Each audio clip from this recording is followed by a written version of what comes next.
Баршаларыңызға ассалаумағалейкум. Әлеуметтік желіден Екібастұзда не болып жатқанын көріп біліп отырған шығарсыз. Еш әрекеттің жоқтығына ашулы халық наразылыққа шықты. Қиын жағдайға тап болған тұрғындар лайықты деңгейде көмек көрсетілмей жатқандығына шағым білдіруде. Қыстың өзі қырауда жылудан айырылған шарасыз тұрғындар аптаға жуық уақыт өтсе де жағдайларына дұрыс көңіл бөлінбей жатқанына наразы. Аулаға жиналып от жағып жылынуға мәжбүр. Олар жергілікті билік өкілдеріне, полицейлерге мұңын шағуда. Бізге моральдық шығын өтейтін біреу бар ма? Жылу беру біздің проблемамыз емес, қызметтің ақысын төлеп отырмыз ғой. Түсінесіздер ме? Мұны заңды жолмен шешу керек қой. 5 күн өтті, еш әрекет жоқ. Олардың үйлерді құр аралағаннан не пайда дейді жиналған тұрғындар.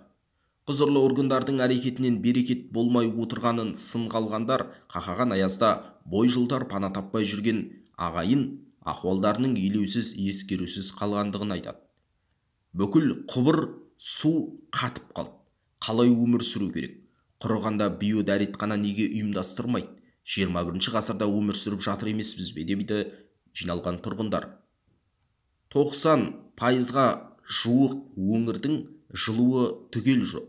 Қала әкімін осы жерге шақырып ашынған халық наразылықтарын жеткізді. Үлкен адамдар амалын қылар, жас балалардың қол-аяқтары үсіп жатыр дейді жиналған көпшілік. Әрине, Екібастұз халқына сабыр тілейміз және барынша қолдау білдіруге тырысамыз. Бірақ бұл жерде бірінші кезекте биліктің әрекеті болу керек емес пе? Осыншама халықты қақаған аязда мұз құрсанған үйде қалдыру біздің биліктің ғана қолынан келетін шығар.